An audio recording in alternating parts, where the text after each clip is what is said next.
Hi, I'm Random Trashy, welcome to the channel. So one of the recent questions I got asked was how I feel the face masks or head masks fit in the Milsim events and within the Milsim community. Now you will find a lot of negativity towards face masks just from Milsimmers in general. Now I feel that they do definitely detract from the immersion. When you see someone with a big spiky mouth mesh guard, a Joker mouth or a full fencing style mesh mask, for me, the immersive factor is just completely gone at that visual. You know, seeing someone in all of their full kit and then they've got a Joker face mask on.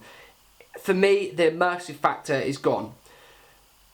Secondary to that, the immersive factor for me at times is not what it's completely about. You know, it's not the be all and end all that if I do see someone doing something stupid or they're messing about, they're having a laugh or whatever, that doesn't completely ruin the event for me.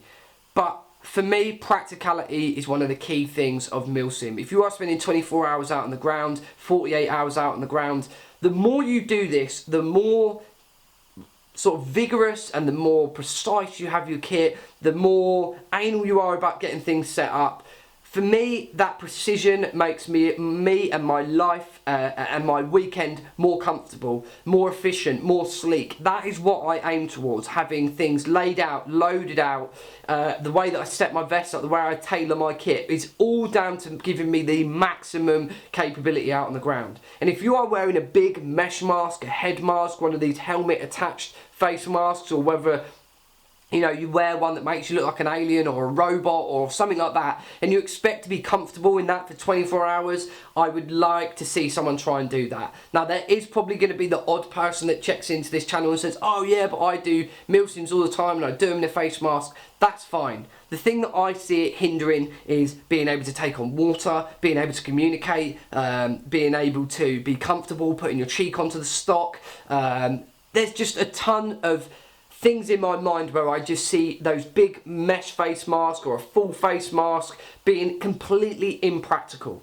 And where I've spent tons and tons of time out on the ground now to know very small things for me make my life very, very easy or very difficult. And now I just try and be as precise and as detailed and organised with all of my kit as possible to make sure that that's something that it's at the back of my mind, so that when I go to the event I can fully focus on the thing at hand and not worrying about where my water bottle is, if I've got water on me, how to access it, how to access different things if my gun goes down, what I've got on me to be able to fix it. All of those things are just completely handled already, and I just thought if I had that around my face I'd be considering, well, what if I need to drink, you know, what if my glasses start misting up, how do I get this off, how is it something that I can quickly access, are my cons still capable of working and being sufficient with something like that on.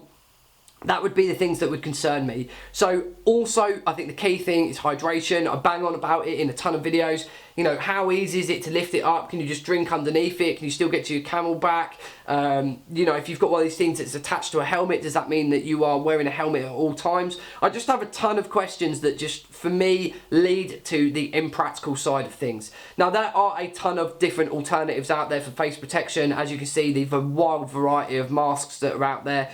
For me, a shemag is what I use. So, you know, I don't run tight CQB events or anywhere where we're at tight, you know, places where you are more than likely going to get shot in the face, or if you're reloading, you're a dead man or something, that you're going to potentially get your teeth shot or chipped. I've seen it happen. I've seen people have some really bad engagements and they've been shot quite a few times in the face. A friend of mine, Mark, got shot quite badly when we were at Stanford down the staircase, and he was shot across the top of the head and in the face, forehead and across his nose, and there was a lot of blood, and I did feel really bad for him. Obviously it must have really hurt, and the key thing was that he himself, you know, was not physically really damaged from it. You know, there was a few bad bleeders from some shots, but nothing had gone under the skin, or there was no severe damage from it.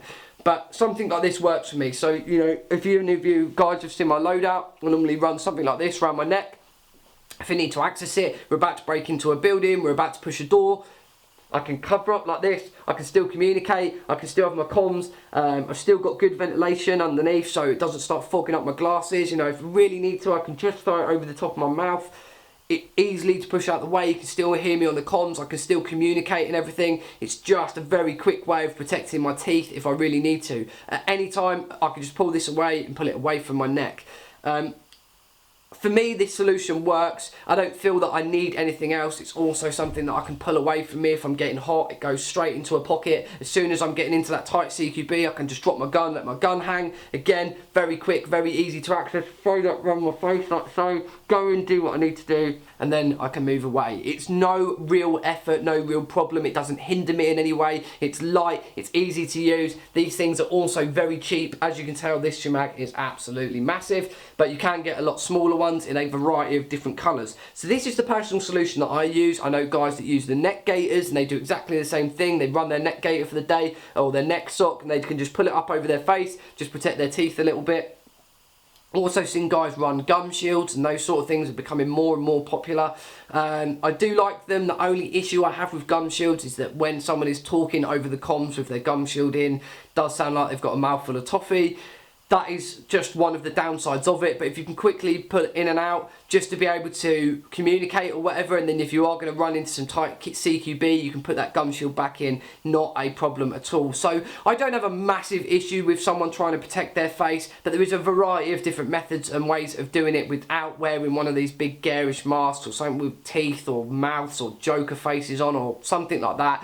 I'm just not a fan of them. I do think it detracts from the immersion and also from the practical side and, you know, your comfort perspective. I do think that you can find better solutions. So I don't have a massive issue with them. If you are running them at your local skirmish, I'm not telling you not to do that, but I'm saying that if you're spending long periods of time out on the ground and you expect to be comfortable wearing them, I just can't see it being a practical and feasible thing to be able to use. You know, you're going to buy one, you're probably not going to get to use it all that much. And if you're trying to get it on and off constantly while trying to go through CQB, and then when you get out the CQB and you're, you know, covering distance between buildings, putting it on and off, for me that's just grief. Something like this works much better. So no, I'm not a massive fan of face masks. I think, you know, they do detract from the immersion. They're not very practical, and from the perspective of how they actually are going to work day to day, something like this for me is much easier. So that's my opinion. Feedback, comments, anything like that in the box below. If you do want to see some more milsim orientated videos, you can do that by clicking on the white eye in the top right hand corner, and you can drop me a subscribe by clicking in the bottom right hand corner. Lots more milsim guide videos